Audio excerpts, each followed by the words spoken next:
সিঙ্গুরের আন্দোলনের সঙ্গে প্রত্যক্ষ এবং পরোক্ষভাবে জড়িত যারা, তারা সবাই এই রায়টার মুখের দিকে তাকিয়ে আছে।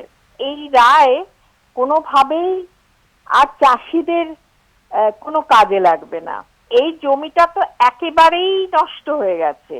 তবে হ্যাঁ, এটা বলতে পারা যায় যে যদি চাষিকে জমি ফেরত দেওয়ার কথা সুপ্রিম কোর্ট মেনে নেয়, তাহলে সেক্ষেত্রে একটা নৈতিক জয়ের ব্যাপার আছে। গোটা ভারতবর্ষে সিঙ্গুরি প্রথম না বলেছে, এরও একটা ঐতিহাসিক মূল্য রয়ে গেল।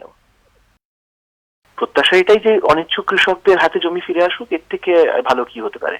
কারণ এতদিন ধরে মানুষগুলো স্ট্রাগল করেছে, কষ্ট করেছে, আন্দোলন করেছে, জমি আঁকড়ে পড়ে থেকেছে।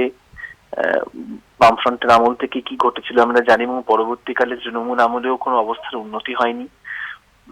তাদের হাতে মাসিক কিছু সাহায্য করা হয়েছিল, কিন্তু তারা তাদের মানে আত্মমর্যাদা নিয়ে যাতে বেঁচে থাকেন সেটা চাইবো, এবং তারা তাদের জমিগুলো যদি ফেরত পান, অন্তত কিছু একটা সুরাহা হোক এই পরিবারগুলোর, সেটাই একমাত্র আমার মনে হয় যে কোনো মানুষ সেটাই চাইবেন।